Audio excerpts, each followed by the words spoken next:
and no near the day. Almost start here by Ghana. Almost first production of 1 million tons. 1 million tons. Ghana be a boss, yea, 1 million. Took 50 something years. You 250 something years. Almost just one day. Almost 1 million tons. 1 year once and one. First production. First production of the coin 1 million tons. Almost started 10 billion. Ah, no more day. The court 10 billion. Yet to Chroma say ya.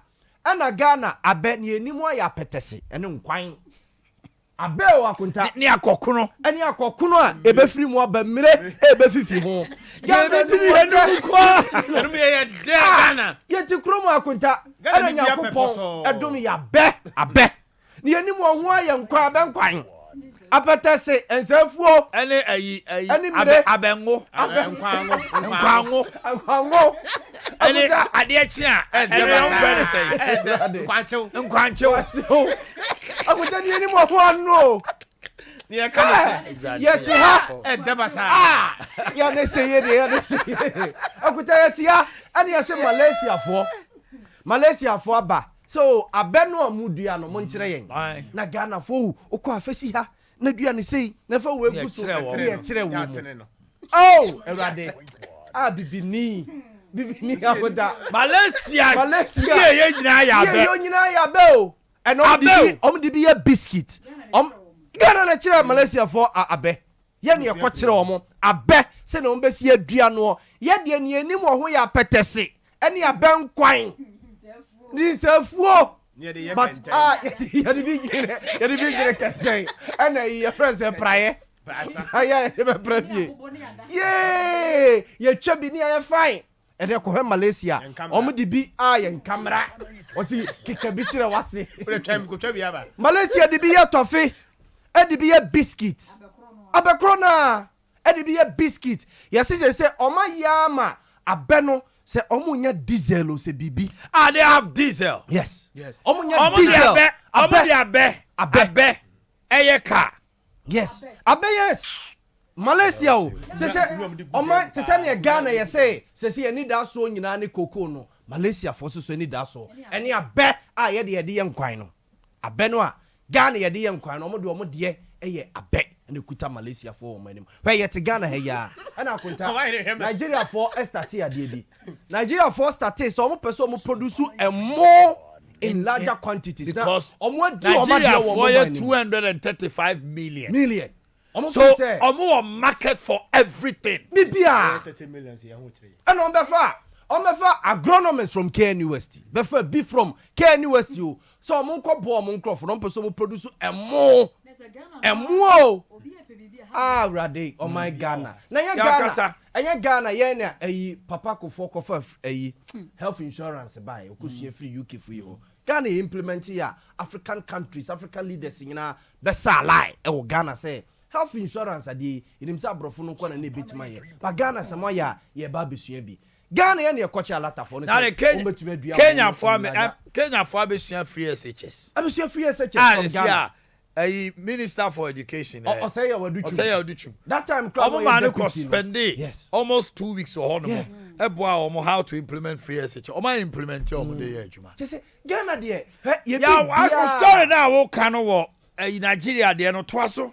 Nigeria for now, you're penning for now. We are your imagining mano. Nigeria for say, you won't say your dorsum. Over 200 million. You could have population. And more crack. And more crack. And man to the Nigeria. And more mocha. No more start say, you was assassin be a betty media and mono. You betty media and no more far agronomists from KNUST. So, Momra, no more bois. Yes, so see agronomists no one one Nigeria. A more na so bekaya. Omudia mona a buyer no. Aye, your friends a Buhari. A bunny as or more coin. Emma ayi omo bani omo borders no they close their borders to foreign rice yes for 6 months now you chill say what they more you were treated like a criminal treasonable offense yes after 6 months Nigeria for omonuma omania beji omo hunting now they don't buy perfume rice na no so a yen Ghana for no yesi yanije ho no rubber nko an rubber nko na kuye ubenu awie no u dipa out say we sa rubber o de akota hwe say eyi sa asante mo na kwabnom de anwa mo bi na ase etetare o sede ende no o dibia na fa compares aye perfume rice no a eya na yesi yedie no yes ene say yes o call hospital na say what diabetes o sede ende a what they do is omo catch you say ma asante mo di asante mo no so we diabetic here now person will and you advise to eat asante mo doctors advise you almost say the fiber a woman no because fiber na a woman does na be boa you ready wo na you can say diabetic na me can say you can dey diabetic okay yeah you got it dude you got to say that right diabetic I got it, Martin. It's a good time, baby. I Ghana, ye jina. Just ye be BIMP. Ye face ye be BIN, nano mete story be. Baba Yara Sports Stadium here is you. I can say, yes, Bruni be a friend. Malaysia Penino. Mahathir Mohammed. One Rollins Munina. Yes. 79 cool near Dina. On woman by you. Mahathir Mohammed. On woman by you. No one is what do yes. Wa ma me ko say me de ma ba ne kwa me fa so ane say enkrofo bi wo mamu a omo e wo industries omo wo sika ye be gu no ma me fa kwa me gu omo na me mre omo ase ne fa so bia ni so ma ta di oye me say near what Tata Brewery yes say Tata Brewery and na ye ma ne tra ha ko ni Guinness ni Coca-Cola and they compete club no ani bia bia no ani club ma ta who tell me tell no near what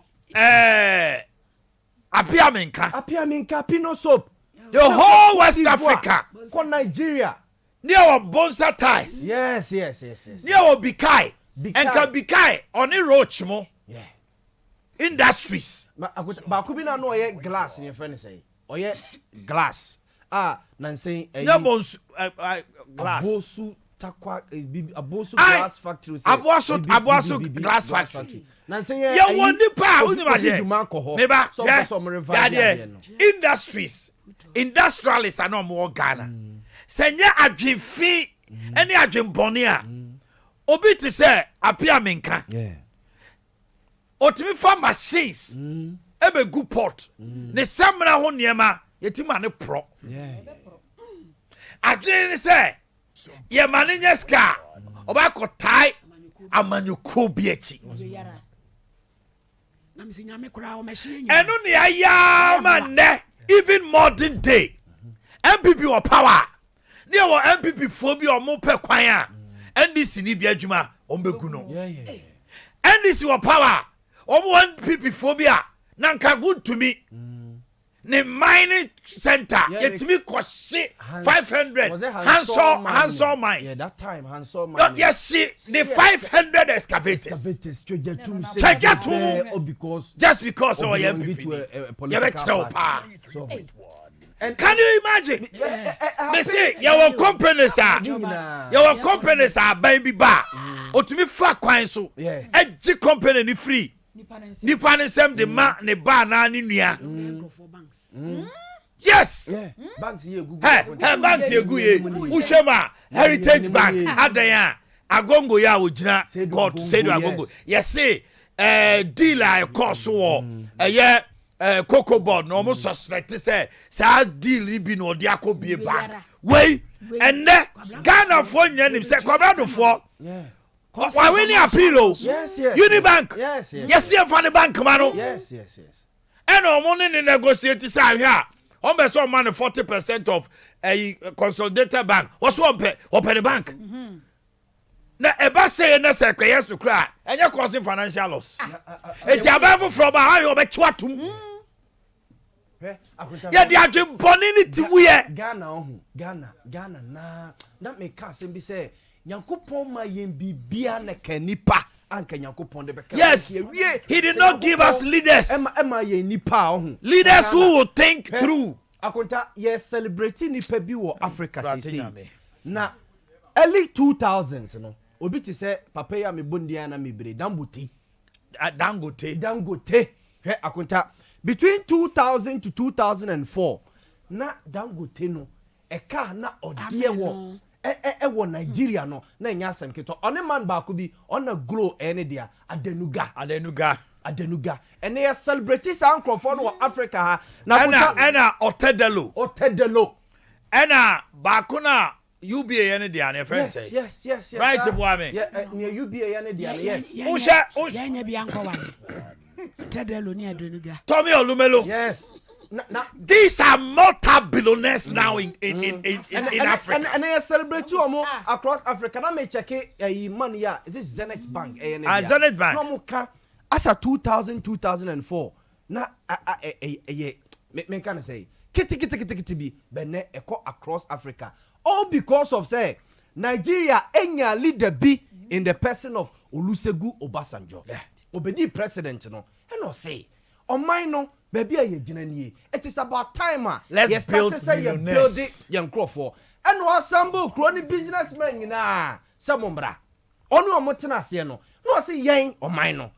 Mo number bird the Yamaye. And to dear na me a bino. Oh, yeah, dear Bomo. No, see, ya did the cat. Yeah, Jumasono. Ya did the cat. A cat named many yang. Kofa or more bank statements. No mon crata no be go and pay dia dance say o mo de ka government say ye be ma mo ye be support mo na support na ye dey ma no o be build o be expand no afam rent any ma ba wa adwuma but adwuma no so no say o be fa adwuma make sure say o be fa alatani age adwuma alatani no any expertise wa kade hunyansa ma men kan sa oni wa kade a o de be ye adwuma no ba no ko fa ho ne de ne ba ho no wa chakra no 3-5 years also timi training alata for no not alata for no ye now for alata ni so a also utua ne ka between this amount of money and this amount of money yawe memo atwaso Obasanjo no you only je Kufo ne ba yes omba na Ghana for businessman ni ha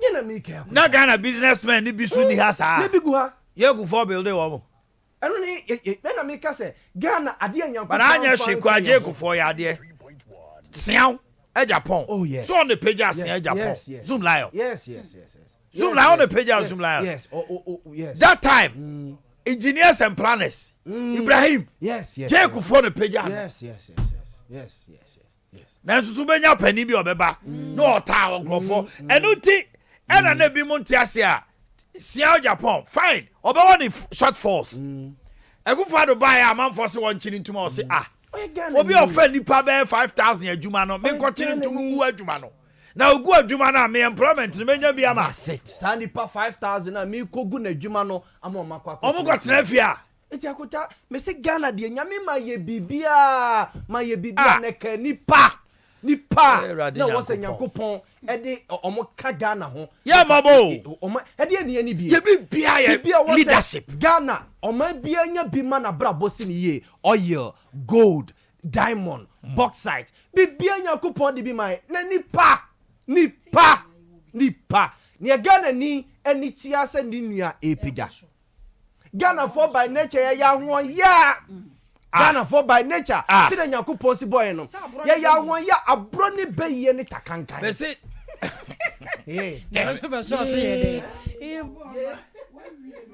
so Arabo ya from Paul me moachi o Manyi me jo so na what say me ho ye pa Deputy Minister Agric and member of Parliament for Manso Adubia na mne ne twin command pay wada oma European Union asemo a omode abai ye yamahye kakra EU wants Ghana Cote d'Ivoire over possible ban of cocoa into EU markets menim say we de wasumsem ye wanimusem e de anamo na ban mu tu afa ho kwan ye be fa so a engodru ba bie na ye ni aye cocoa ejisi ye chewe wa ha ye ba ni be da se ma menchia o adwumafo a no mo ho nyina na menchia adwumawura afi menchia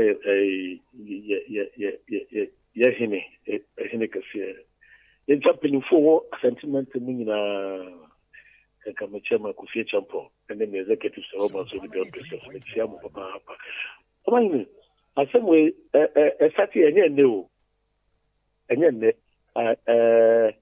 obetra na bibi sa aba na se mpanimfo tu ho anamo na yesa be a ade na ekono obazine na o kan ya ne careful pe ya be chi ekoku awe na ye ekoku ye chibi o hadmo a na ebe fa so ni benya wo apart from the health benefits of cocoa the rest no cocoa no ye be dey ni tibeti cocoa bibi ya wi eti nyina eye so die kes every Ghanaian because you say ye nasia ye 1.3 billion kra e dey no boss so say syndication loan ever say eti mema eti di next stabilize kakra oh say na kopo amoye na sa ba ni ba ti bi nsemo aje no obi antimi nso anu na ye nyina so nim say presently forest inflation in eku Ghana so bibia obi di be Ghana he bia no na okoto ade che o se me kwa ya to yin therefore me suma tu enti ade be my foreign exchange no se it ni bo ho ban yi me kan say egudie was assassin amayintu I'm in full support of responsible small scale mining because it's a legal activity. But she said no, I so difficult drawing the line between the legal small scale mining and the friend Galamsey. It is so difficult. Omanhene. Me say, sa crusade young. Say agwa national crusade no bia mfa ne ho anka ho. Say say farm no. Near responsible mining. Controls ewo ho a. Ehunu ya EU. Omu ta de papa o. Japan kwa de maybe a chom that the because omu kwa de omu ban here because of some chemical be omu so mu ye cocoa. As you see o ma restore. But that's it. Japan o ma restore. Oh yes, they have. Okay. They have. Also, ade yewo Ghana yewo they say you fe cocoa no premium cocoa ne say yewo better quality control system ewo within cocoa border. Cocoa a fia ekono. Quality control bia a no say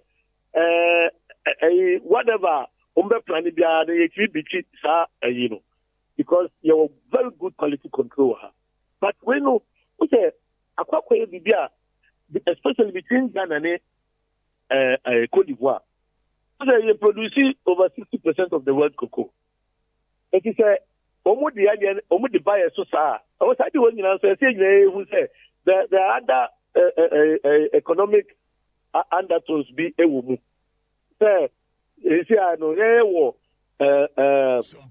living income differentials be all more there's the two countries yetiminya ama the yetima stabilize the cocoa price producer price wa hano Ghana ni Cote d'Ivoire pe na benefiting it's not person mu ye bibia bema sa monopoly I say duopoly Ghana Cote d'Ivoire e be conform na yenso yama ho kwan ho na nka me ko no exactly yenso yama ho kwan so o ma ho kwan na sade dowo yes eni pakro no e kana sade ni ho ase ni ho what yenu yama ho kwan it is this concept of this community mining no controls room regulation room it is a such as ne ba wo be your community mining no na say you can say what step beyond the BISL fund people you better support community mining because I don't know direct you from Minerals Commission through the Ministry of Mines and the amount permit to say community way you say a good year or has say monye na muntu monfa kwa bi so na monfa ntu monfa responsible ways be omakata kwa the machines aba I don't know e ma chemical bia enko back into the soil. And the person encourage us, Master Dibia say, yeah, try say maybe be better 4 or 5. I'm a Mebulu Mochimania Jumaye because what do we say no? The way yes no 1 2 boa. 1 2 the youth of today, especially in rural areas now, what be you too good and Ghana so Omanhene, they say apart from 1 or 2 regions, every region you go to. All right, it's going forward. No, what is your outfit doing? Sembobo Cocoa Hobine. Government 2017. best farmer train komo na di areho too much na Ghana kuafo bebre omo koko say at the expense of Galamsey. Yes, fair. A meeting between Cocoa Board and Minerals Commission. There is about 4 or 5 months ago on this same subject matter. Said you be preserving the quality of your cocoa. Now almost be your juma. Emma Ubian Sofa. We had a meeting, and the outcome of the meeting, one of it, they say, who say Cocoa Board, Ankasa Adea AFDB Sikabia yede chakukwa yare ehanu a lot of our regions, western, north, western, Ashanti, central. Yedia new cocoa. My dear woman say some of the cocoa na ya jibo say yede rehabilitation. Ekwampolo. Then we say for bi ako abo wa omonso eko say cocoa na ya jibo say de bia no. The whole lady said, the cocoa farms belong to individuals. You need plantation. It's plantation. Ebusia, any uncrown crancer, say no more dear cocoa also. If you over cocoa now, because officer, who are Boakye, what cocoa for free, nobody I know. Over no cocoa, Quenino, or not on Nassasino, Adea will be our small scale mining. Your case is big. I just say, say, oh, one of the plans are. Na didn't ammonia, what's the idea of some year? I didn't ammonia. Oh, sir, I didn't say the interministerial a far a chieftain's ministry, a far land natural resources, a far even regional coordinating councils na efa umu. So at a local government ministry, we need to come together, and then we come to the security agencies. They form this group of enforcing study. But I'm telling you, it is a very difficult situation. As of now, the money to enforce this. But we don't know before that know what I say. Honorable Alfred Prado, Deputy Agric Minister, Mami Fonsia, Medasi. Akwa Bakosia, Mami Tionka, Ewo, Galamsey, Kasai home. Yare Hosem say ye to meimu. Na ubebisa, penini biasem. Na afedie ato so wade wadre. Na ye hunu bebi a wo man no ankase anim ne achi. Enso hwe eyare ho sempa na duru mebia mbisa ho se enti yempanyimfo no a wo mu di enso na wo mu bu man ne maye no enya sampanyimfo ya na wo mu tu kwan ekonkrofo man so no se ye sampanyimfo no dia mbisa se wo mu ko obi man so a anyambia ya wo no hwe se ne o man no ankasa nipa korasi bi akekere no afa emra ewo ho no mo no wo man wo mu ko a anyambia wo mu ko di so ho no mo a ana se wo mutimi di sa mara no so dia adenchi no mo ba Ghana wo mutimi fa hyehye ngu akwam na ha se nso yenso yentimi ni mara so saa wo mutu kwan konkrofo man so a wo hunu sane wo man no ankasa ne nkyekireye ne fe ene na kono se bia yeso obi ya be pese wo be kwa saa man mu na so ye ba o man Ghana mu dia ye gya wo man no saa ya to bibia asawram ene ene na wo man Ghana saa se ye kwaso ade ye kasa tentena wo man 2030 be kwaso aba ebaba beto Ghana enso no man no da so tede atia san se ya dwene no ankasa no ya se no wo bi anya na dwene se wo sesa na dwene ye mpanyimfo mo ti akonya so wo man wo mo sesa wo madwene wotie dan de nyina interviews a won mo ye no a ai ene ye wose ye nyina ebo moden e wose ye yenhyehyeye ye de nuoma egu akwam enuoma ba na mudi egu akwam a gye da bia ansa ntwerofo framu ansa me hu ye wo man se wo se fun wei wo ba ya e ma me mfrɛ wansa ansa no aka kyem se fun no bibia se ewom e wose me de koma repairer na nyame ya adom a 2024 repairer na ya ma me na wote so ye dai ene na sɔre se panyine ne bɛka kyerɛ se ye hia ya nananom was a penny for bem, yen an animal bem, ye didn't share we go aquamua, and you know Monsara Kunyano so. Near one say nearly the beer would do a mine and him, ya boy a bra, yas I could woni man, woni papano, one word tip in Pimwa, Yamia Dumunya baby was here, no watching me a aquacon in him. As I said, Gan and Wankasana ye precono, a brony bay and I am penny for, and ya sank that one with dear chilling, will be about who said, one more Motia Kunyasunaka Sankasacrano, one more woman. Na me amem watching na me mo wo panyini no a wo se ye tu galamsey ase wo mom wo tu wo ye so wo no no an wo pam ye se nkora na ye enko mi wa wo excavator si so a wo tu enti wo se de agya ma ne ye ntimi nyai ko se sampanyimfo ne besesa wo no madwene amo ma hu ne se enya ba 20 ne ye to aba ma wo na mom se be ye wo betumi asiesie o ma ga na ye wo mbe hye o man ne ye enti ne to aba ma wo mo no wo man ne be koso aye se 2030 san komo we ye be koso adi ensuna ga na te se de tia yen san adwene ajewa aka na adwene tof Oman na te say Nyankopon adom na wonso e de bia boko pacho Nyankopon nchira 21st clinic for so what to say nyame adom ya ho ye pa de bia boko me fasa akwanya we so na Ghana for adawase best dancer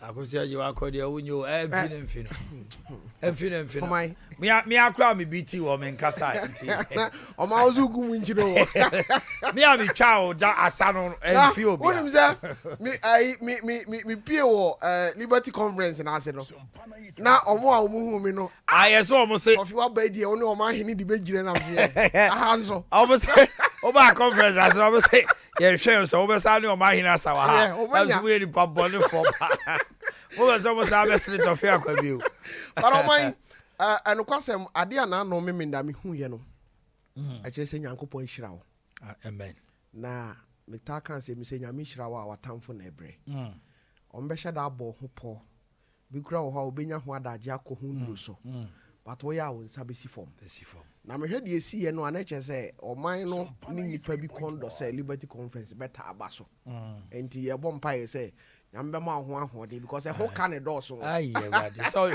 we dey onim dey ye february anti anya easy o bad oman anopai no se da bia se menya wura ha ya na me wasem bia na metade esom de amokan so panyimfo kasa bebu bi se so na ma hinkan anwie sa 7 a kire se Ghana for ye nipa yetim ena ya bedru ba bia yedri ensuni e ban yes on say oman say me ni uti hoyi se ye adwuma na ofi say ade a ye no enso wani a sa wo sesan wadwene good enti say Ghana for ye adwene say ye bekoso adwene MPP ni NDC ho a ye bekoso atra edonto die mu ye mfa sa asem we nsua bibi oman na no memenda Nyankopon adom ye nya doctor panyi ba ko a waben e wo 21st clinic mu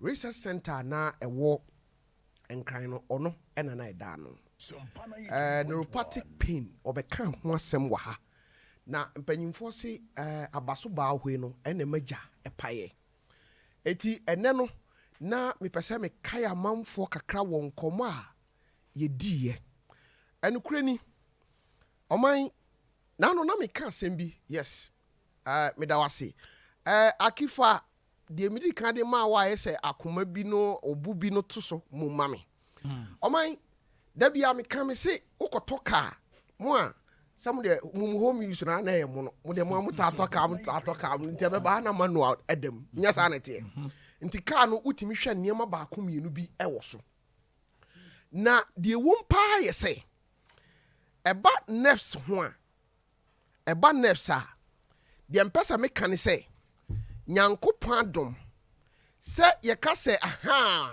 me da wase aki me da se abusafo mo amohwe Sompa TV no se Facebook so na wa ene enkomo a ye die no efa ye nerves ho na oman ohwe mfonyine da so na on se ebia ye yellow de da ho ebi nso aye blue wo ho green so ewuom na de meka wasam ne ye yellow one na ewuom no ye nerves ho asem sere na meka ma no ano so obi kotoka na obi koto bibia owo niema ye kenkan wo ho a a chiradiak adia na ekura wo no se de sitie. That's right. Se eba nerves ho a menka ne se ehuma no ano Nyankopon de ama 21st clinic. Because obia tinka say sciatica nerves aye kan ho asem no. Na ayarefo bi doctors bi kura nim say eye wo ho. But Nyankopon adom Dr. Blessed Foster, the award winner. The research and the my who says I will be a nerves are a here woni peduanum. No my dear woman ye nerves no na my nya atinka. Enti se obi di ni nerves ho agora. Nature se wode na brabo e to chacha. Etoda wo wa o tinka se uba bi ye wo ya.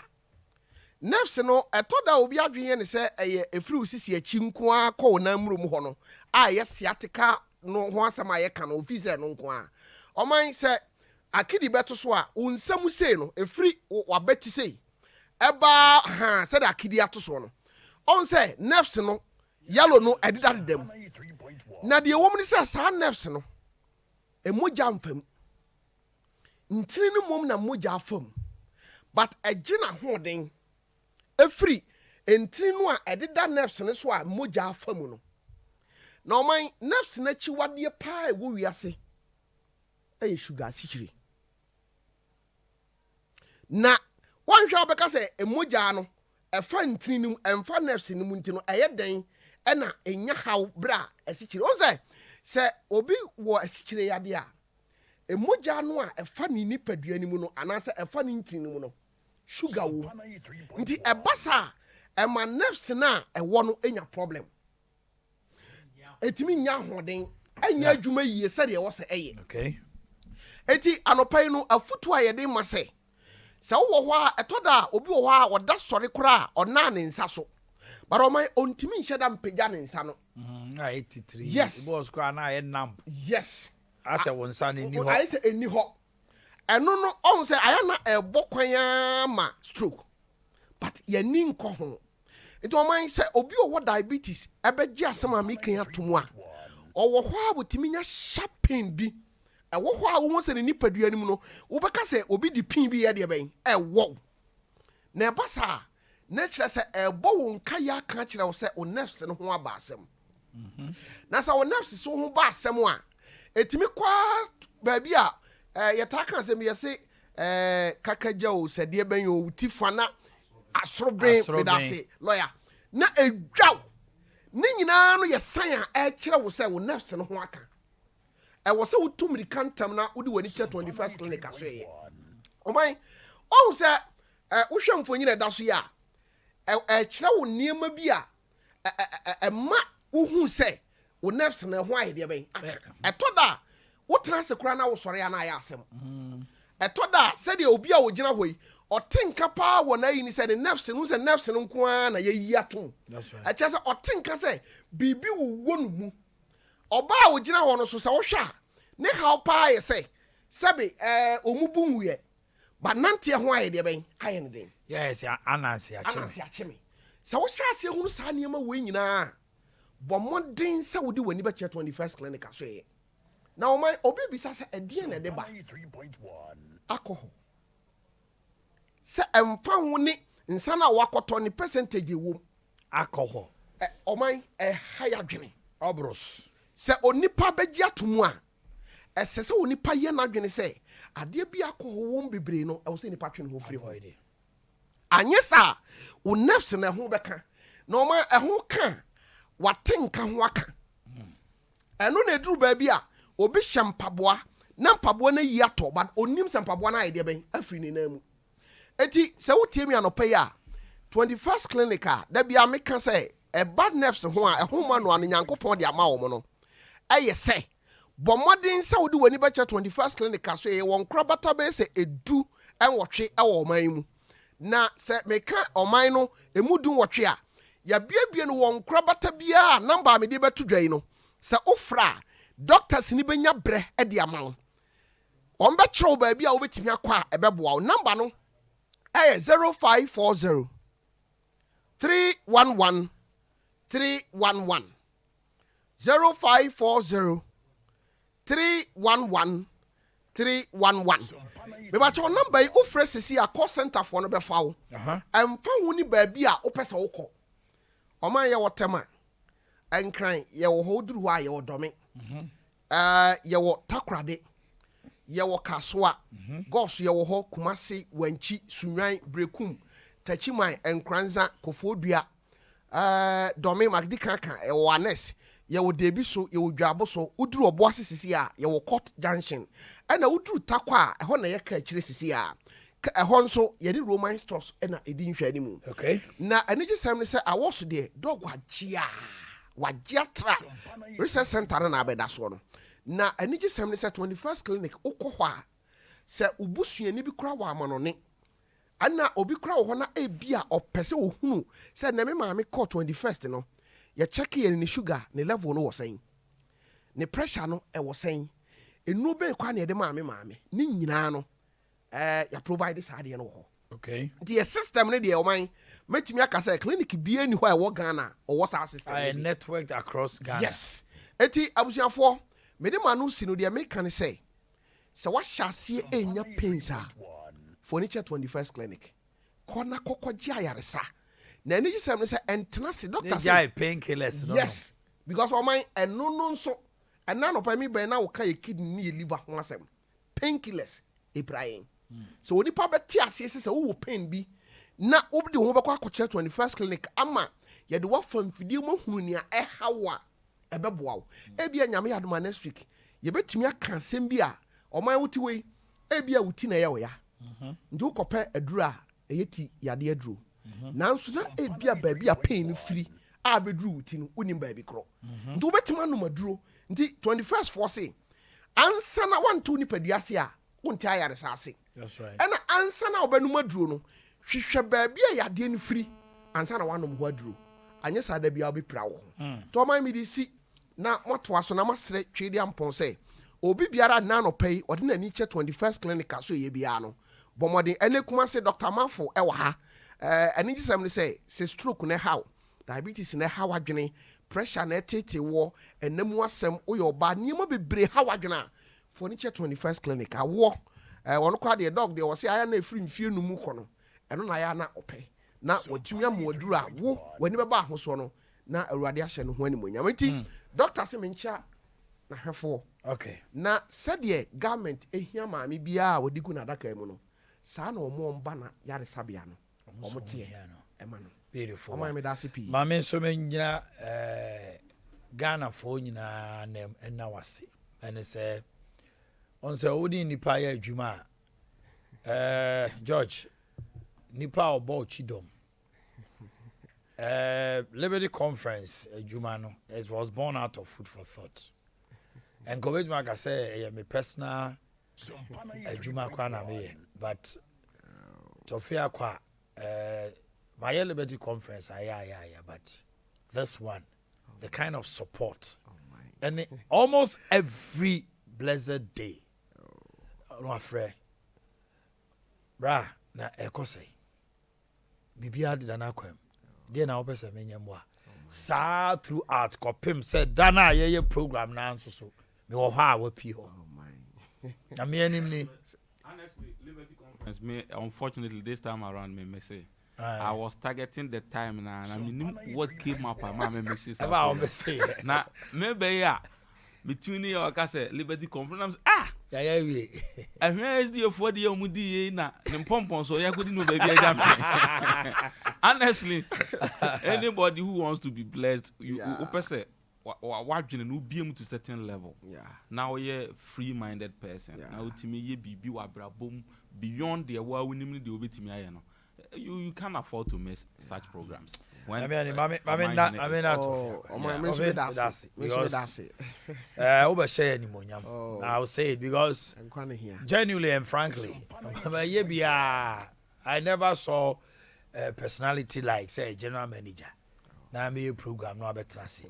And the cry back. The pressure ever so. One media best support 24/7. I say it should be something at least every quarter of the year. And that is the plan now. First, not be any monthly, but pressure no Tofini. Now no The amount of money that goes into it. Oh my. Senka. Sponsor be free baby aba. That's what we should be looking for. I said I'm a monthly. Because testimony is a buy and walk. The testimonies and other things. Say bottom. We are thinking about it. Say be a quarterly, no. If we can do it every 3 months at this time around. Quarter we are my dear Magiano. Ma fine, yet you mamma, a be massy. See, all right,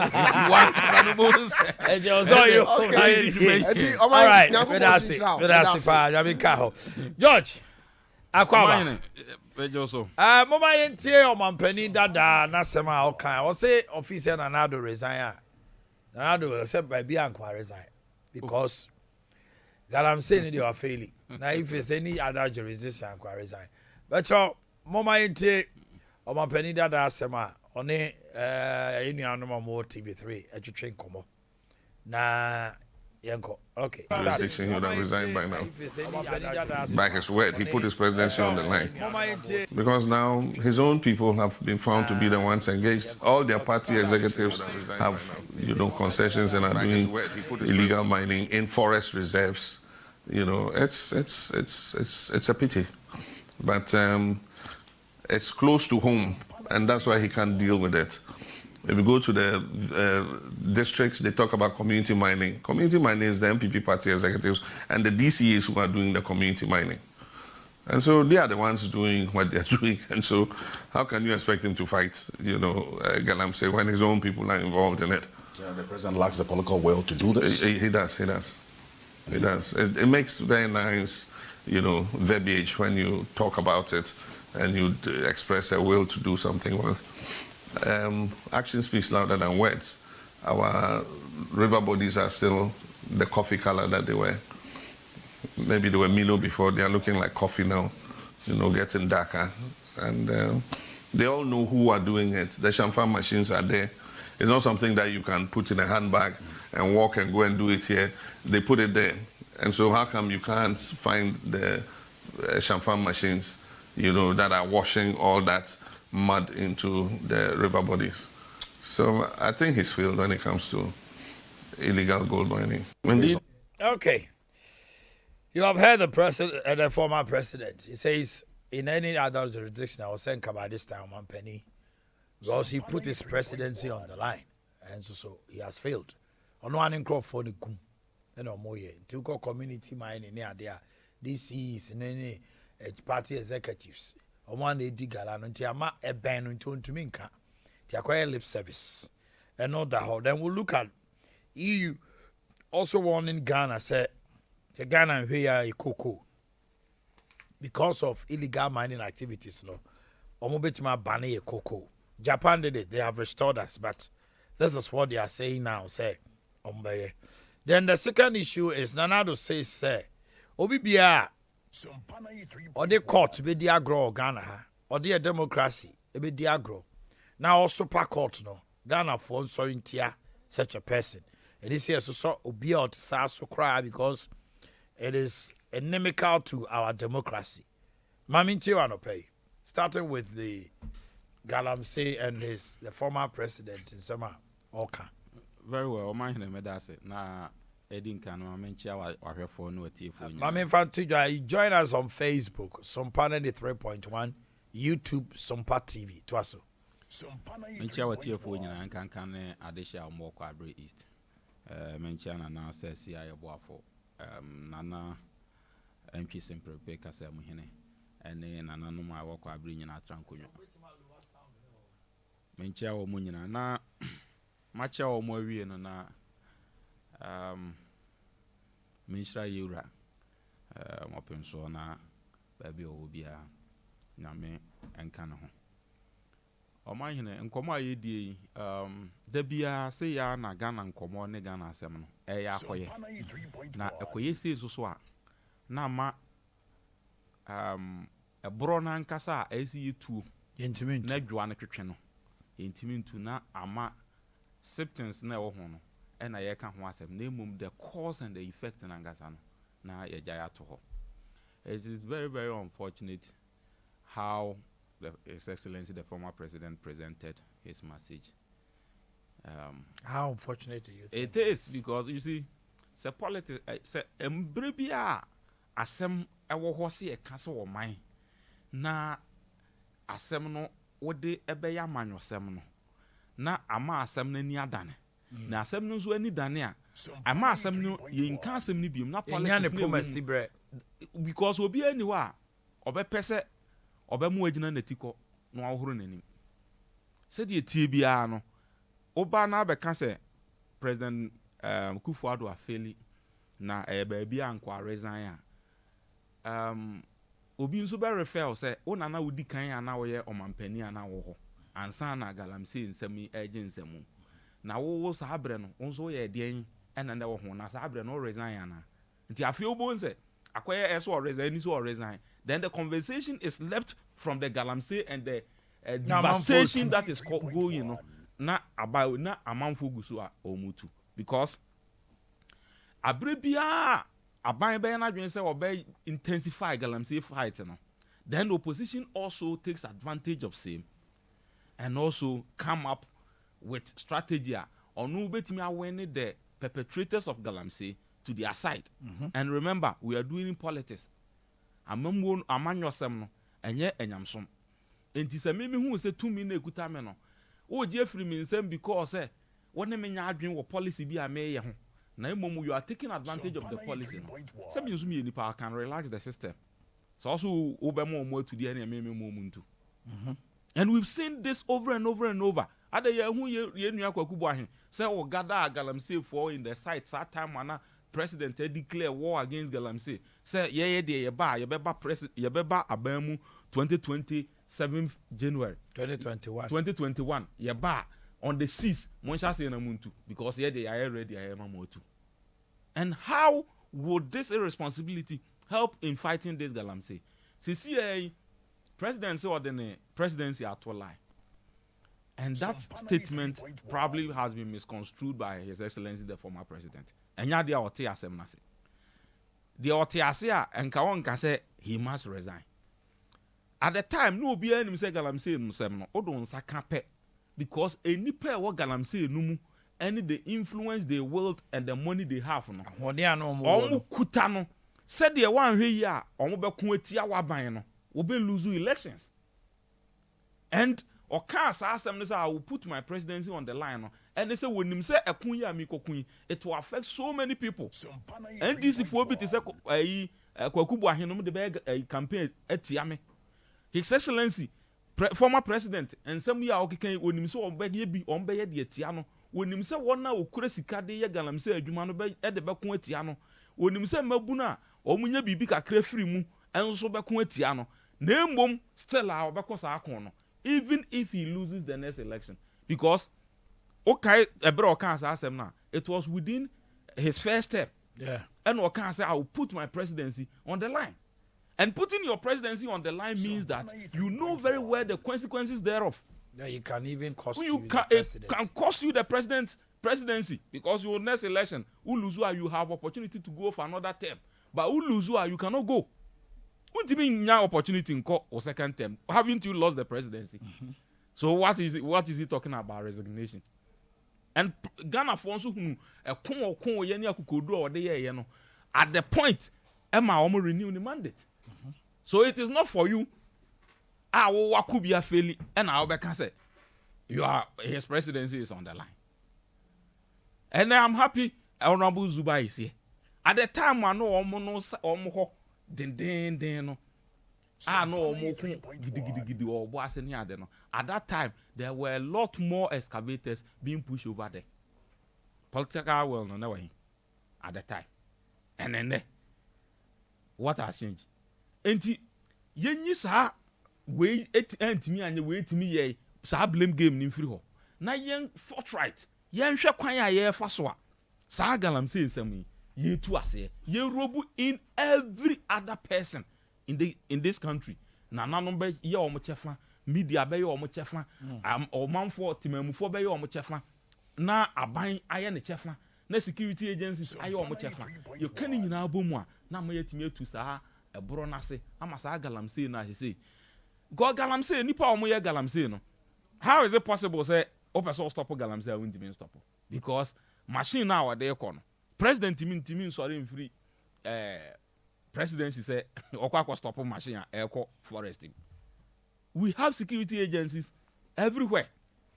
The military, the police, are they MPP or NDC? They are security persons. So if they fail in that order, those people must be held accountable. And no nama say institution have been left off the hook, and all the blames and apportioning of the blames, could be politicians. Because they share politicians there, and no one case that. It is some bisa a who here say resign na wa failing na why. You can't failure. All time and Ghana for them the statistics, the empirical evidence of a failure for which the Ghanaians have refused to renew your mandate. One failure, monumental failure to the Ghanaians. As I fail no Ghana for you went there for renewal of mandate. Ghana for voted against you in excess of a million votes. They are no failure, and yet there were no wakubia no wako wakachira mse nyambia kunya mi kokunya den nanso meko mo beto atia me kura meko oku bia ma e wono no watimi akwa Ghana for atimi renew the mandate awoto aso and no cannot be described as failure. Enti yenyi sa we are failing we antimi anchi excavator we achi excavator ayira we are say any sa blame game nim free Galamsey nsem because the Galamsey nsem no eya atokrodo eya duru baabia ebeduru mrebi no our very survival and our very existence is under threat as a CA ebi ne EU for threat amode abase EU for threat amode abase cocoa no there are some chemicals that have been detected in tea and cocoa no detect chemical cocoa no eye edua no na beso bean no ena wate se edua no atimi atwe nsuo no afiri chemicals na fra asase na se e de akọ cocoa bean num ama atimi ayeye dia. What about our vegetables? What about our staples? What about yam and those things? Yam na ekura fam cocoa yam na ekura fam again sa aduano no again the womb say is it because I know the forensic bian community you know the danger involved? Enti a serious matter that we need to confront as a nation. Now in this serious fight, yentimi nya nananum. Honestly, nananum must be empowered so much to be part of this fight. Said the beya. Also akwajo concession wa enkran na Adea Aba. Kona de concessionaire no. O man was asen ka ho. Ye yasa say nananum de ama ya edidi so ni ensu ye water body fe ma mesa. Yes, aban na wo ho kwan so obema. Na so yensu ye botwo bo ezi yampene a. That aban kro at the time no matter which government is. So then it means say ahemfu bi makwan. Very much so. Because nananum bi yawo ahemfu bi a omatima sinkete say ebi kura Galamsey ni bi wo Galamsey size. Ebi kura ye bi. And I'm say ebinum so sinkete. Omo person ano omo krom ebi nsi na le sechere nti gold ni ho. Sechere gold. Ale na gold ho de into. Enti nananum bi ensunsu ebinom ekwa be na afa so ye ode na ode entimi enya adwuma.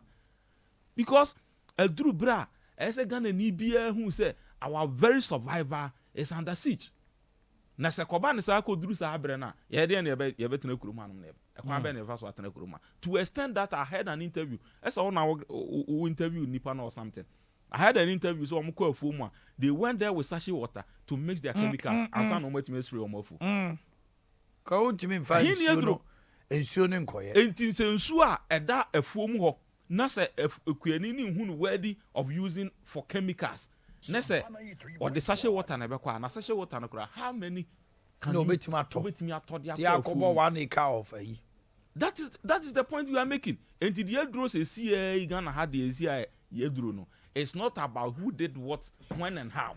It is about let us ye nyina come involved, all hands on deck, and make sure say Galamsey is ye twaso ama ye koko ye mfudie because you see Ghana ha see ye be vegetables nko akra na see export it will be part of our nearma ebeboa ami Ghana baby ye strategically ye ti e wo ye kruma So who export to BB at the call UK. 6 hours cargo plane will be there. It is all fresh vegetables so now no panu nsi amodu mienu na duru UK obetimi aton. And if this enema we say chemicals we nyina is coming all because of ankasa de politics excessively. Na ma omo benefit no e de omo gina chiri. What about the other side? Omanhene so kire say Omanhene da ka say Nana do no antimi nkonto kwa because ninkro onim se ninkrofo edeye ninkrofo a community mining obekomu no na DCs ne constituency executives is a senke ombeje mining na ma mabunu no constituency executive any DCs na age eye ekwan bi so no kwa na omoye no mfumso okra ba they are supposed to supervise obumom na eye mfumso no and party faithfuls ne penimfo a war party no and illegal mining no nti e man difficult for the president to even deal with it and also say no kwase me say the all can say sanity is very very unfortunate but what name sanity let me come there ameba ho who say his excellency Omanhene that way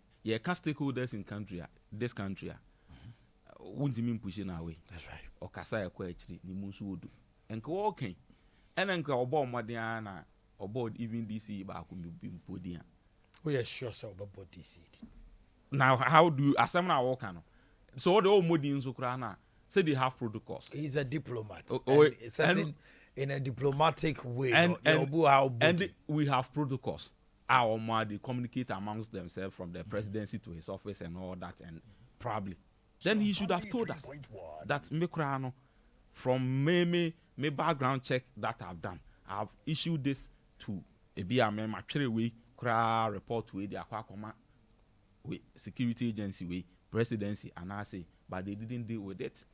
Then we saw kind of try. What kind of trials are there? Allegation the one intimate level. Yanti Chrome Han one munu a day and some na wo me yi ne ho anu say nipa bi kan fa an ho na enya no kre. And that is watch on munu and nipa bi kan say bi I heard him grant an interview aka say obi busa and say assemble na nipa bi kan fa wo ho a wo fi say under your presidency na enya no kre but people were made to believe. Oh, citing so many things that people have said that no fi say enya no kre. And the same way he's doing. I've gone a step further to say this, to write this, to inform this. But you also know, say, oh yeah, a former president. So when it comes to getting information, and that is the point I'm making. And yet, the information, and yet, if you train about better, say, and information, you process it, and once I will try to any of the security agents, your office should write. This is my observation. President is fighting on Galamsey, or he claims to be fighting on Galamsey. By my information are that XYZ people are government officials or functionaries. DC, ABCD. They are doing Galamsey. These people are involved in Galamsey. Then at least when you are talking about it in public, you can cite an example. Say me krampo, me tie no. Say the sitting government with all the machineries and huna me nso me tie no as opposition. Government in waiting. I proffered these reports to them, but nothing has been done on it. Then we can take it head on. You are making a point out of genuity and yet out of any malice or mischief. Politics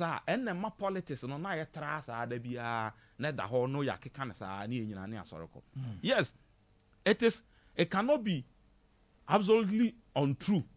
Say aban ya ewo emu nipa bi ana emu functionaries bi ana say a party ni mu nipa bi ebe Galamsey ana ye Galamsey.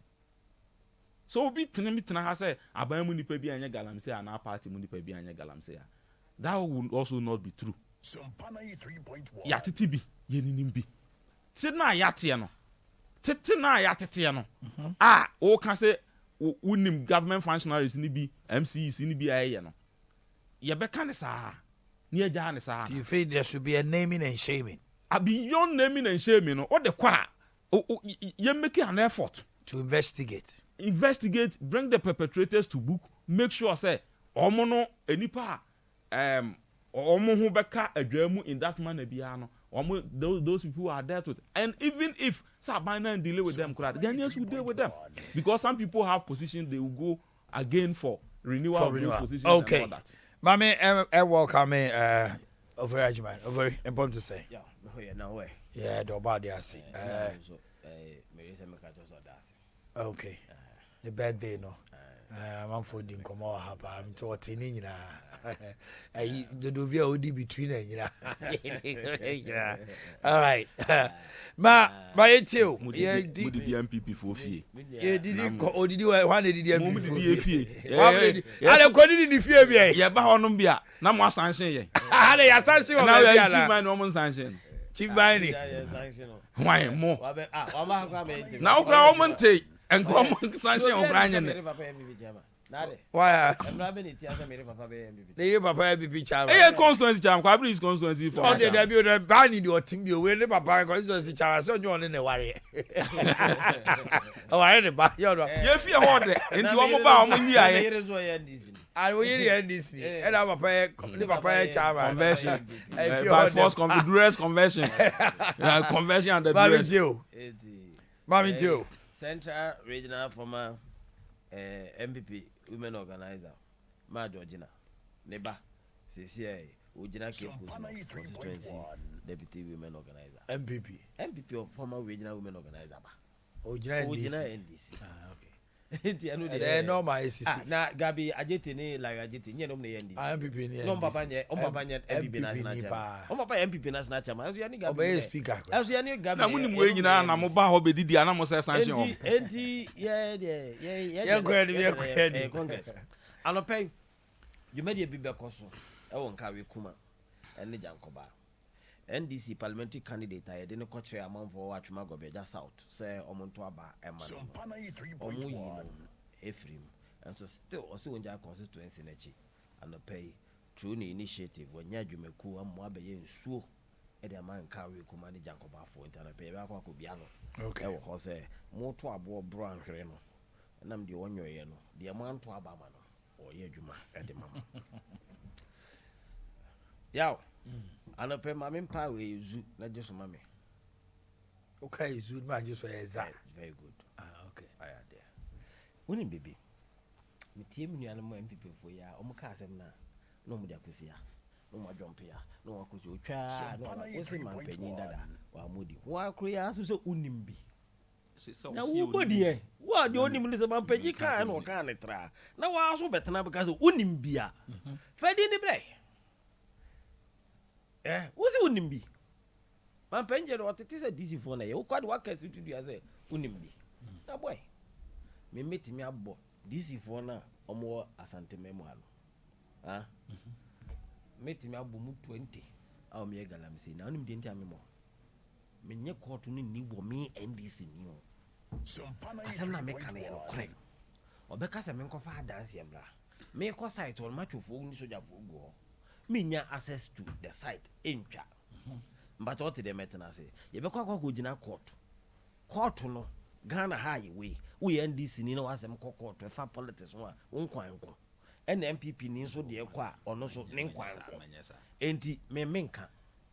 But my shepenye bi boy what can ya me dia o makom me say my shepenye bi boy na e bo say when you give a promise you must keep it. But the we are memoti audio bi Sompa 93.1. A government official here in this region. Me se mo pa mo yen track KM Kumasi Greater Kumasi. Say Kumasi assemblies near say kwada so 5 KM Oforikuro Asokwa Swame Asokwa Mampon Tafo 7 right. Yemfa 7 emra. Yemma o nyina snap. Ah. Say sa mo 7 ya mudi chief executive Kumasi ya muni mining area no ya mamo snap mo fa ngusem wa wonye Galamsey bo anto ade fa san ho mi do nya me say 7 no omo mbenya vem e den say gu form abo anto ade ye 3 me say out of the 7 no amuni mining area no emu 9 ye Galamsey ya ye ni mo mo na menye court ni ntimi mo mu din 7 na wa hare no omuni akurasi o ye no mna tia o ye benya 4 huna no kra ye benya baako huna no ya ye benya bi what I say 4 move 4 3 dia minim pass 3 dia omo ko ho no baako adi ampida Sompa 93.1 ko na se mi se wo ku yi ba o se mi yimba ti wo di asem fa ho a wo waso fa ho a na 4 pa 7 ni nyina de o DMP die asokoi mampon MC na je metim ni se sembo azo on de se kankam nka ho me yi tu ni from for da ka Adea Akye Abia me say ba ko ni journalist bi na aka bom journalist no so nim we am bonni a kiro no wanya ta no mu di gara ha ene journalist wa ye wo ti adwuma hunu na wo ti na ye ka to na wa ye na liberty conference na dem go for discourse ko hen go for dem masi ogo so I ko see ti fa go so ko he dan pa me ha me mpotem ko he na city journalist adwuma pa wa ya si that way hey ene adwuma mu ode na ya ode we ko so e mu di agro enkofo di abro wo sikam enye sika sense ase ni aban mu panyifo journalist kan kroma journalist akese mienu Galamsey omo ye no se nyame bi so omo a hell gate ko be branza no magina ho wo mo an ero Sompa 93.1 what the point am I community mining regulations be no wakoto opa yan fa ka community mining site be na bakoto EP ni ho. Now fortunately the Minerals Act idea mining ye the bomba na president ko fon na ye president ko fon na attorney general na ye president you etimi ye sure say attorney general at that time no obenya hu nimdie bi enti emra na mo amukutiri ye na ye de ba na masini tra asesa Mampenyi Akufo-Addo born to 2006 no. Yet in the kasa 2016 no. Ne kasa yo no hye nkuran e wo Galamsey. Ba jina me mikro mu bo ase. ETS soro. E no say. Omo say me ba betu Galamsey so sa. Me a me ba momanya adwuma ye no me na me ba be se Galamsey omo boa. Ene kwa nya avim. Galamsey man aba. Odeyo ibi jegum no mutu aba me kai pa se me de ka kosi mandan kwanta se bo ase fon kwara ya wa hamra 50 seater bus nkwara 4 year 5 omo se mo amku kutia Galamsey no wa etu bo ase the fight on Galamsey what I say etu ye ibi mi kwa hwe omo kwa ndi dia na mo okay ye ho kwa de nsensu ye de aboom no mpa yo ye ho ne de om de excavator but we are fighting them to the extent say time na Ghana Armed Forces any Ghana Chamber of Mines eco sign agreement MOU various mining company sites inti moka na maka na tra hwe okay na wo fi dada ho na me be catch you say the attempt to fight illegal mining no method no wrong and make me catch you say why do you put obi a you try na 700 napkoni say on for drone and come monitor obi a illegal mining when on be okay pass because obi matam 10,000 cedis e dia brand no sign obi say machine you hwe eti the approach was wrong no go say soldier for e dem go buase Adea boso alcohol abunkwara ekunipa wo boase at the end of the day what did you achieve nti you don't free because one you had failed would you tumso fail nti na o ma soldier for nijaye because they didn't chalk any success Vanguard success be no munyaye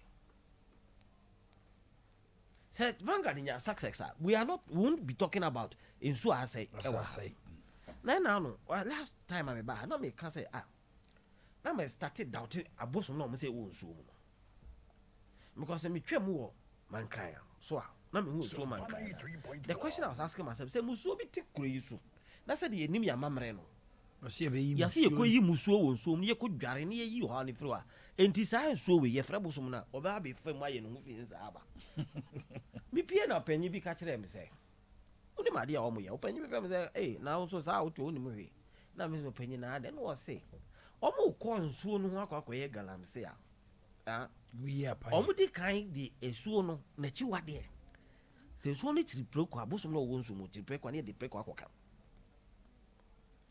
wote akwada mu a na ɔmakɔ nipa bɔne sɛ no yɛakɔba akɔra ketewa bi ne yɛku no ne yɛde akɔka no ne yɛde akyi wadeɛ akɔ na hoɔden abafam bi ɔkɔa ne wafiri nsuo no mu akɔpɛ baabi atena wate aseɛ baabi ɛsɛ galamsey ne nneɛma wɔ mu very good adi baabi a yɛde akyi wadeɛ ne ka no no wafiri nsuo no mu koraa akɔ ɛti sɛ kɔba sɛ kuro bi wɔ hɔ na sɛ ɔhaw bi bɛm na ɔsɛ yɛkɔ akɔyi musuo a bosom no ɔkɔ na sɛ ɔhaw no bɛtena kuro no so ɛyɛ dangerous spiritually and physically.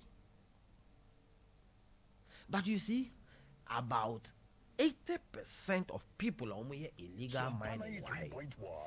They are being penny for. Omonam for. Any party for. Any. Me see me we are. Memo bo tape be. Na ma se opinion say in common the way see corner fi de me say no bona me say me jam. Na release media na public. And who government official in this region. CBAC Disicano.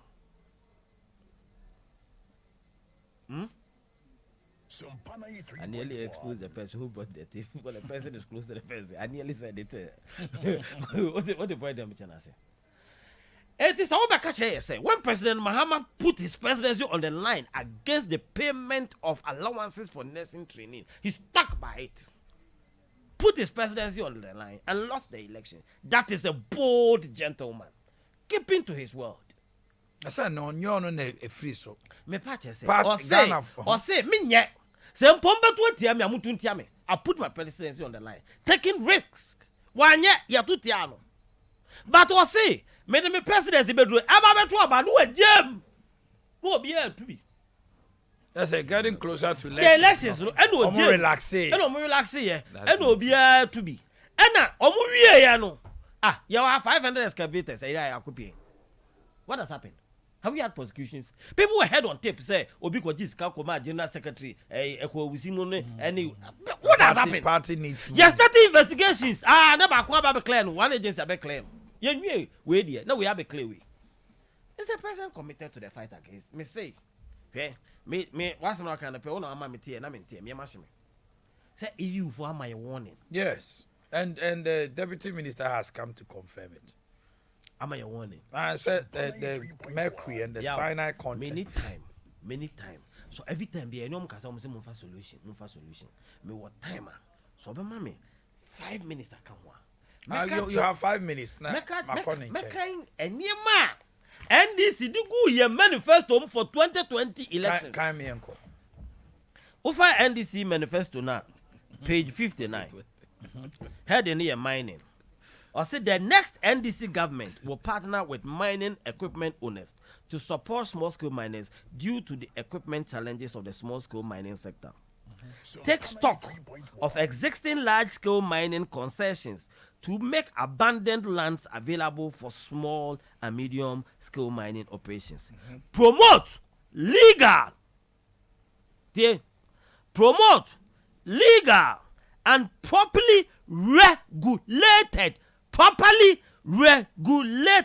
and operated medium and small-scale mining to become attractive and well-paid business ventures, creating jobs for the youth. The next NDC government will promote environmentally friendly small-scale mining operations. The next NDC government will ensure that licensed small-scale mining companies operate strictly in accordance with improved operational procedures to minimize negative environmental impacts. The next NDC government will engage trained earth science graduates, including mining engineers, geological engineers, geomatic engineers, metallurgical engineers, and environmental engineers. Ensure restoration of water bodies and reclamation of land. Keep abreast with enhanced technology by promoting the use of Industry 4.0 imperatives like robotics, automation, and digitization. Okay. And okay, I say, yeah, campaign. Because I was very instrumental in this aspect. Myself and Dr. Obe were very instrumental in this idea. And I told you that me won't go for more technology. You did treating so before he gets into the water. But Macanasa, Bakukra, back office or Muffe was a restaurant or high court. Kitchen restaurant. Back office. That's one company we call P2W. They are in Ghana.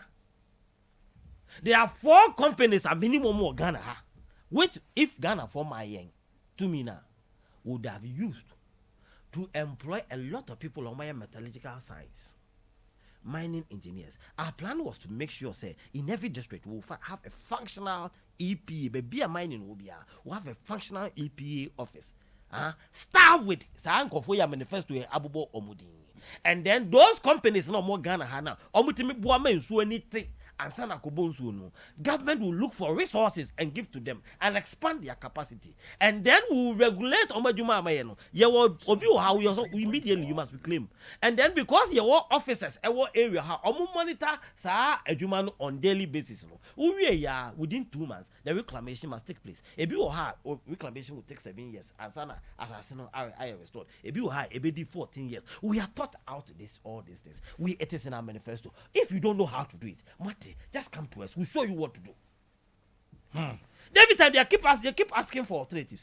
And I'm saying that the job is simple, but their focus is not on making sure, say, the mining sector, we should not collapse the small scale mining sector. Say, say, small scale mining, no. Forget the report. Now we'll share the contribution of the small scale mining sector towards the 5% GDP contribution in the overall mining sector. Now, small scale mining sector, as in mainstream industrialized mining, yet the Anglo don't put tax. Ya more tax holiday. Until the only tax in free one so on a workers' income tax. It is no mutual as can answer repatriation to South Africa. Baby, or some of the local people here, foreigners in a side, into the young fast will be a was. Small scale mining, what we have to do, and the NDC actual way manifesto. Thank you, Mammy Brown. I feel now. Let's look at the issue. Nana say very well. Ghana, Yan Sorintia will be our Becassetia, the judiciary. Na Obey says 7070, and no I'm wying. Okay, Mammy, on say. And Crophobic can Ukruma as a Casa and Frama. Now, this manifesto between 2000 and some year march between 2008 and 16 away. That's an idea. Say be a phenomenon. Fine idea. See. Say that is policy implementation. Brand she said,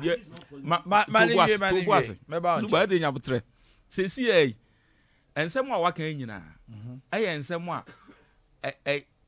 out of blue naba. EPA 4 should be at the site and all that. Nina, we're already in a loss. Somebody has to give that idea. Say, yeah, men try say sadi we may as you see, ain't he say, oh, can say na say your DP for site, we are those things were there time immemorial. I don't know why.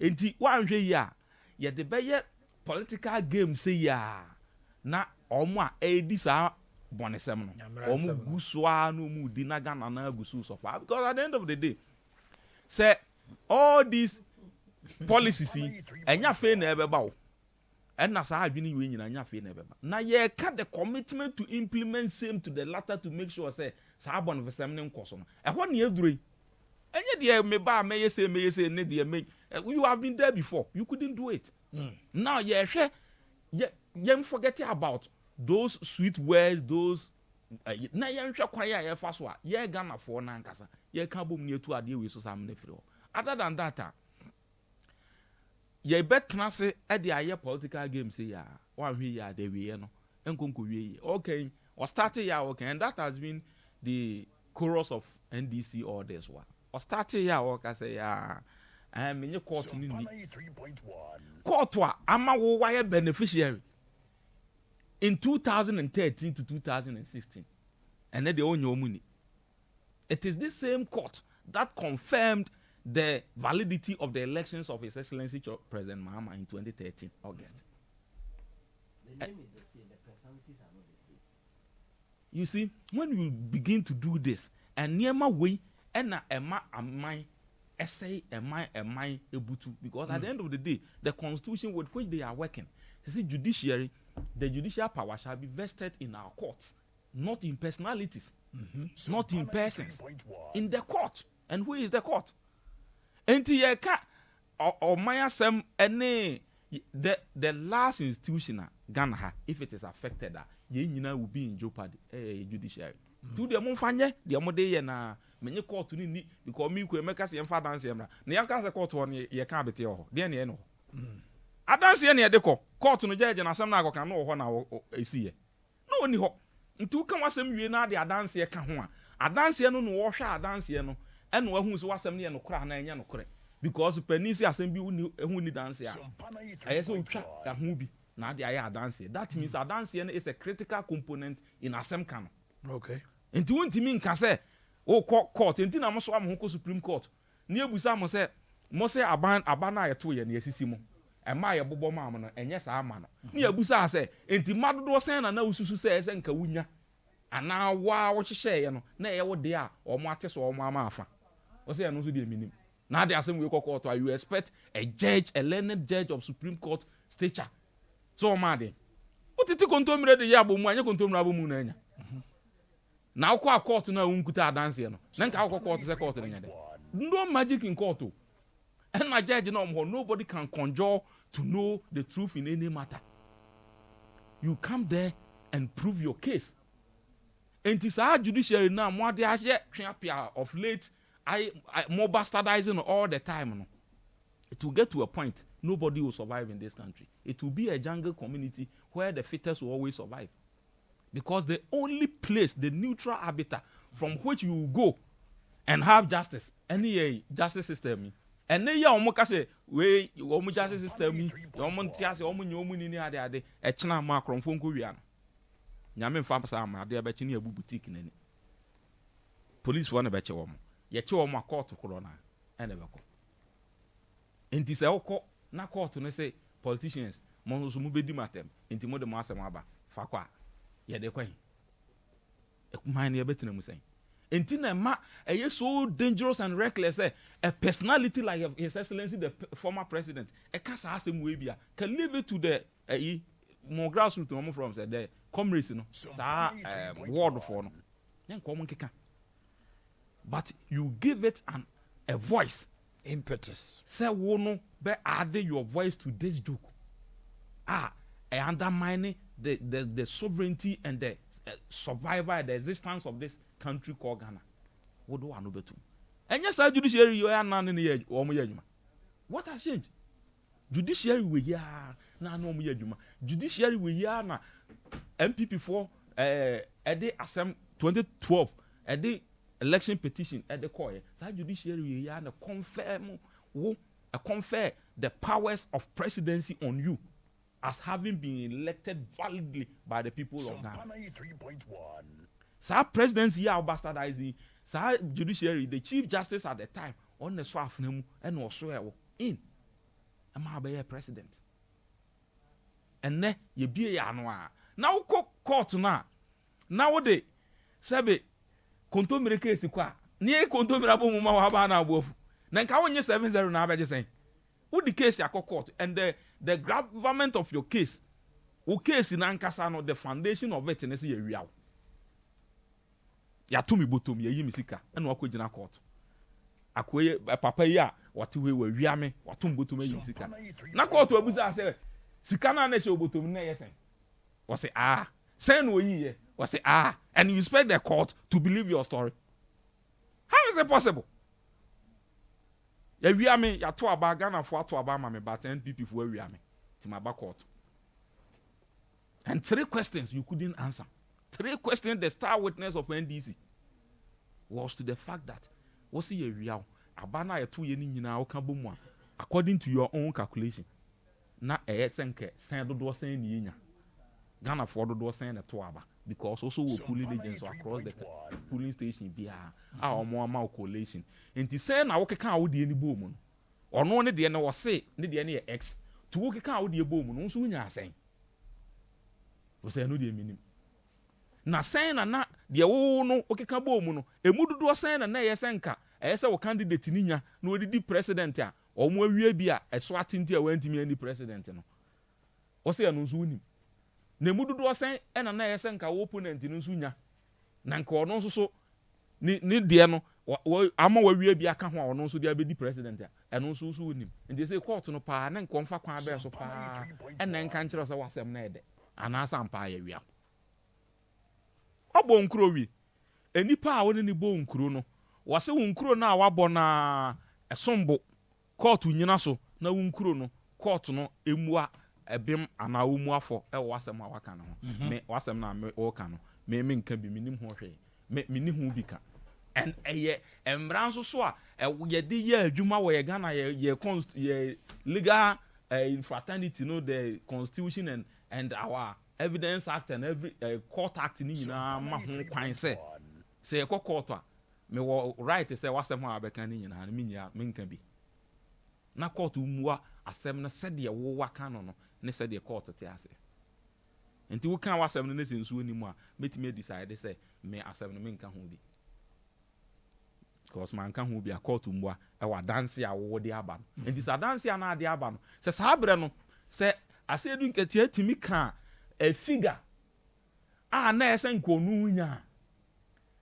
we nu ate isi no ate so ena nka otimi kan figure na esen ka MPP nya ena omo apade na sa enu nkoa that evidence alone would have compelled the EC to come and give testimony because but for your testimony court will believe what he has said.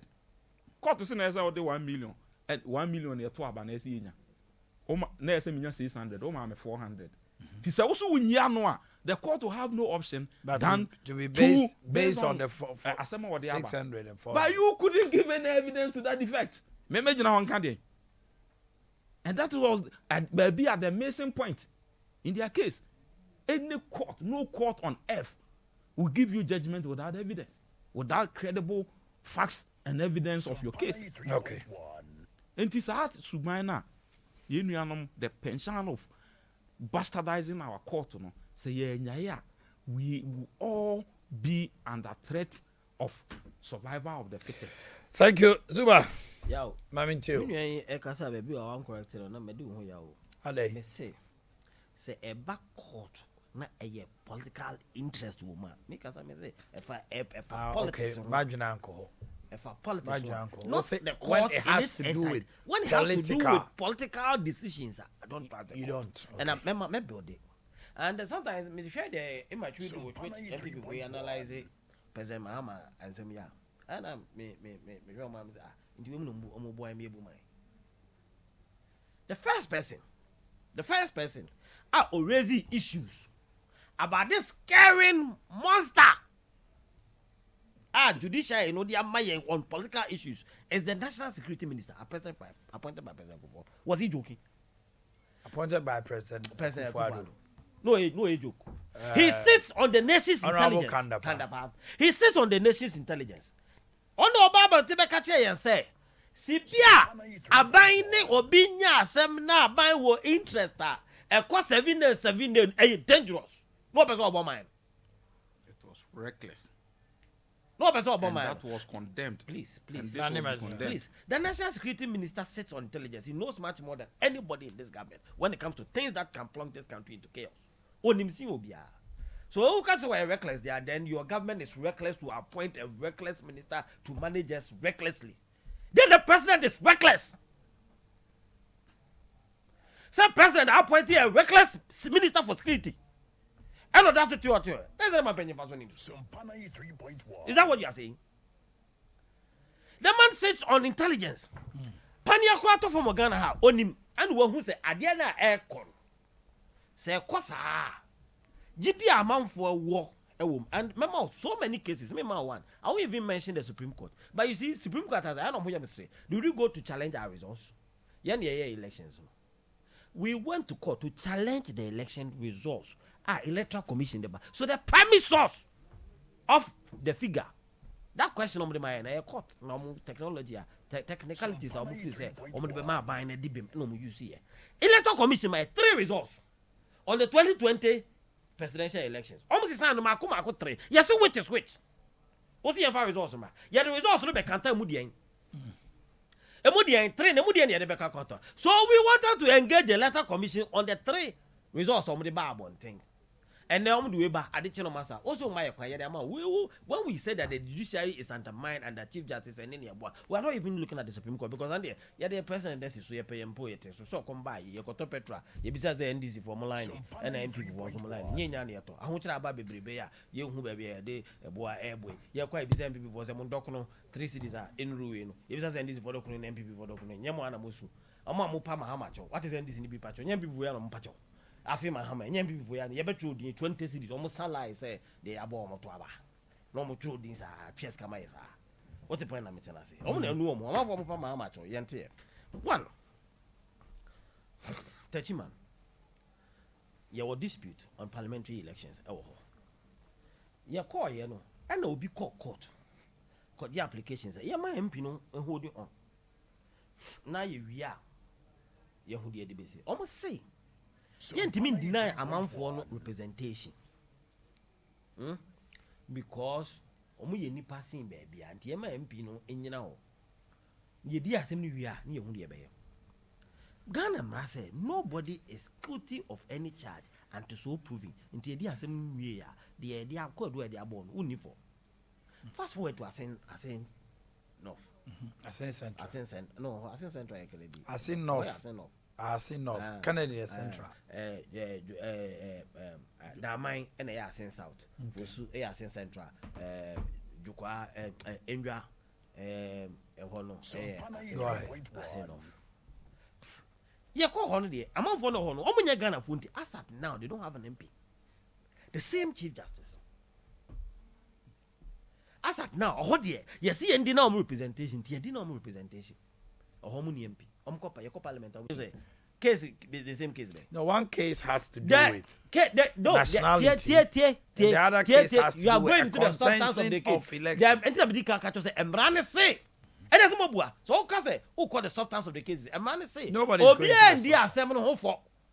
At the asset now, so long as you conclude on a sin of only for whether you claim he's a citizen or he's not, he's not guilty. And in the assembly. So why are we denying the people MP representation? And I say, "Oma sign forgery figure. You trove. I don't know. Obia who say had you chum. You the inka ye baby. You the white paper ye baby. You trove figure no. The processes are. You the fast so declare it's against the Ghanaian law. Yeah, no return office and them, which is criminal. Also could be them by this time. Yes, you heard there. Omunya MP. I say no for there. Omunya MP. But what I say over here, a MPP in a MP. Over here, a NDC in a MP. Share the pace at which ye did touch my assembly, and the one Chief Justice and any boy. Never the pace at which ye did as no near criminal. I did your call the speed as a yet so you will be too. Sompa 3.1. Another one, as we speak. Omo was some trophy akpafu lope omni representation of parliament. South. Ye ko hoy pay the same application. High Court in the voter region grant application that Amewu cannot hold himself as an MP. Ye call Supreme Court now Justice Anyway was supervising. They overturned it. And the 2 cases involving 2 MPs from MPP side. They can have their MPs. But one case involving NDC, they can't have an MP. How do you expect that? I'll think that this one is fair. Chef, ye do opinion asem. Say no prayer adwuma pa enkofo a abetwa ntro e wo court under oath. They have been proven perjury nipa makan 7. Cause nko bi dem. Judge Timika say yes say, the wheel of justice grinds slowly.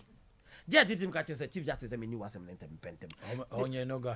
Irrespective of how the lawyer wants to address his case, say Chief Justice me new assembly. Chief Justice interest in saying was opening the end the ending in them. Opening has quite the ending in them.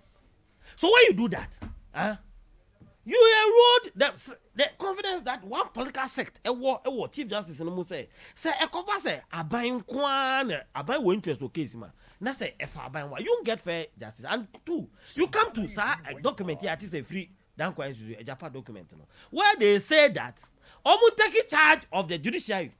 No more appointing for that such that even when they lose power, they will still control their judiciary. And with all due respect, Justice Uni Kolinde is coming from President Akufo-Addo's chamber. He has no record at the bar. He has been a lawyer all through. From Akufo-Addo's chamber, he's made a super. What they make that? It is Mimi. He can be fair.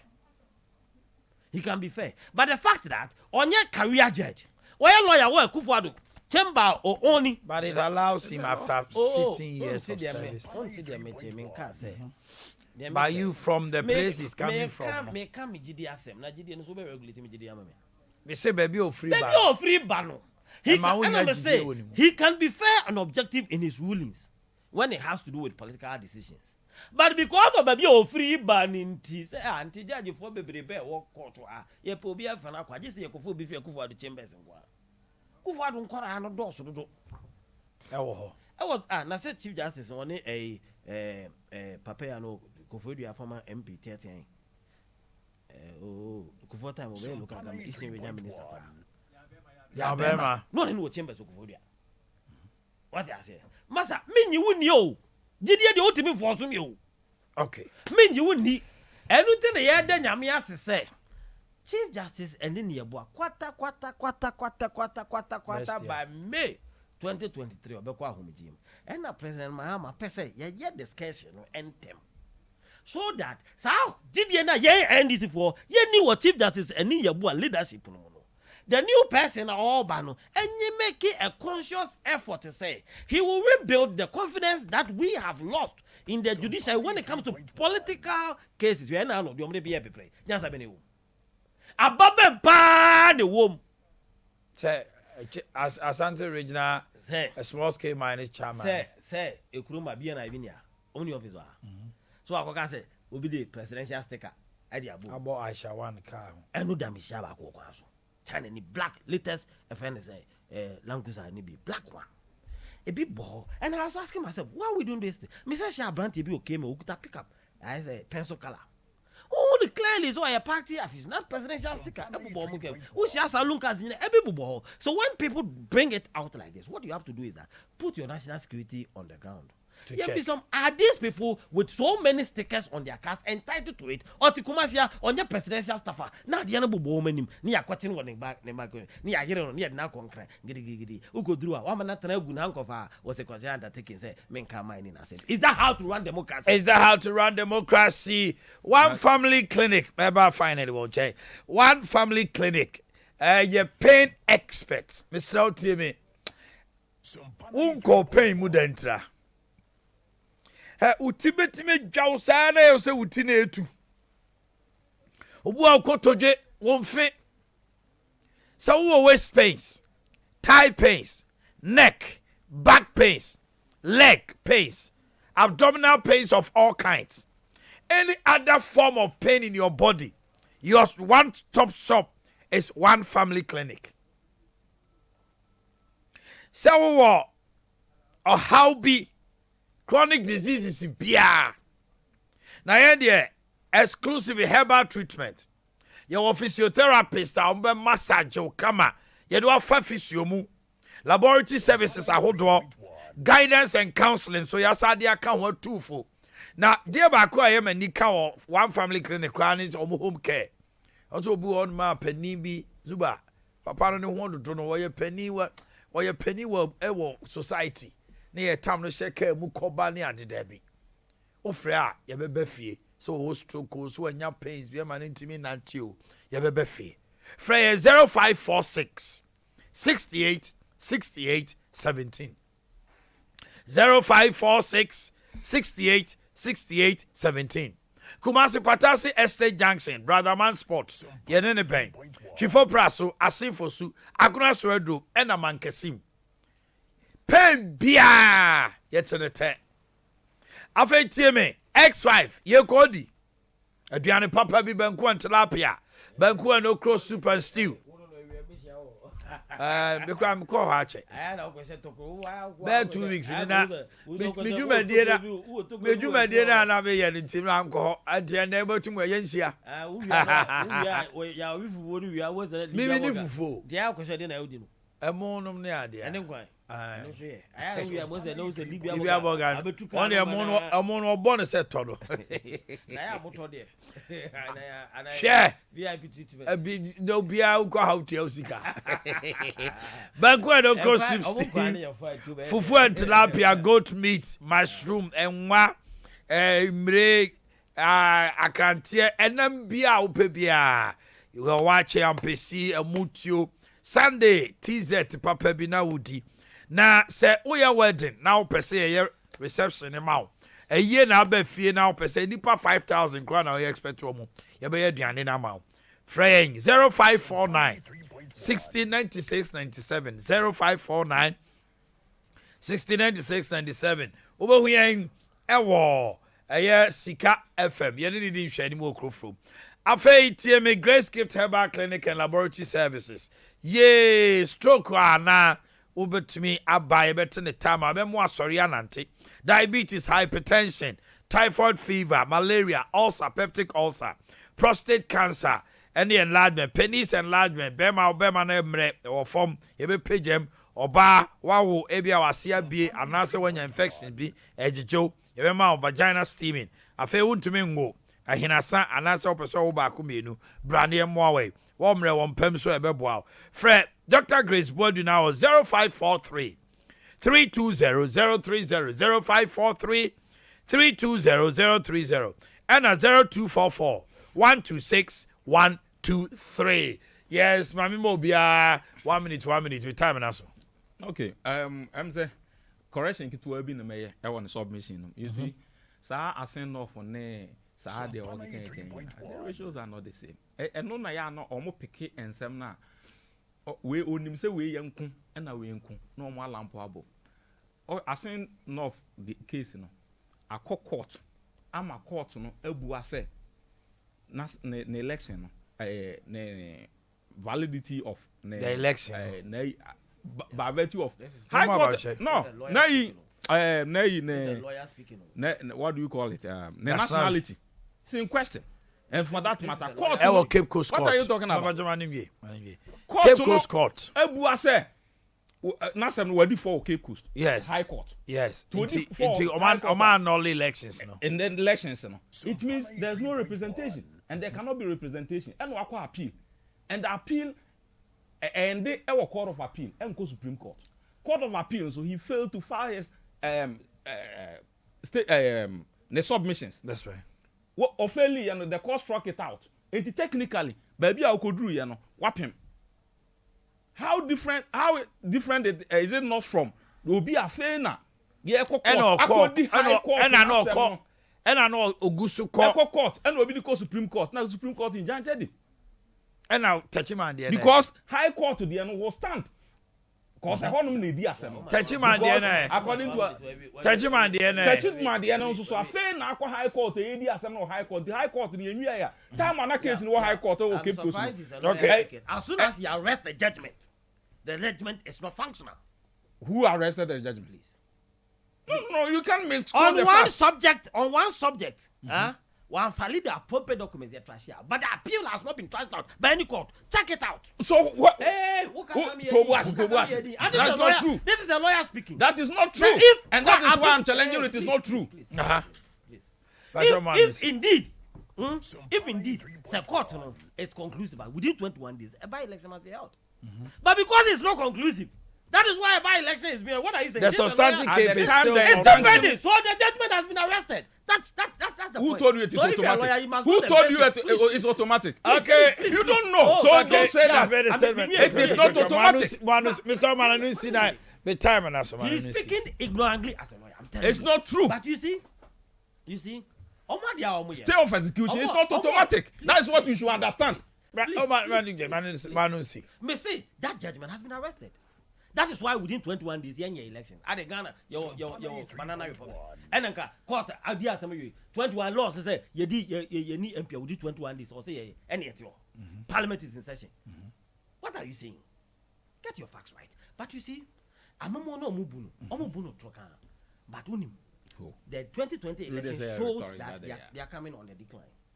For 1 million, they won the election by less than 500. And no, I feel they are winning. The trajectory has changed. It's changing. Thank you very much. They are winning. Thank you. Chama, we need to be fair as a go-to. Or born home or didn't say, or come for the 12 communications officer, Ama NDC. All right. Yeah, my boy, for me, regional secretary. Yeah, regional By secretary. November, we'll have the elections. And we wish you well, Zuba. We'll find time and talk about it. My boy, for now. Almost so. Regional secretary. Chairman, we were Tapsoba. Another Tasuma, hey, I tell you, and the AJ is your Santima. I was your former me from see Hanomo. Na me Emma Abrantia, a friend, Abu Dhabi, and Trudge so okay. I don't do me a best. Dr. Blizzard Foster. Okay, go.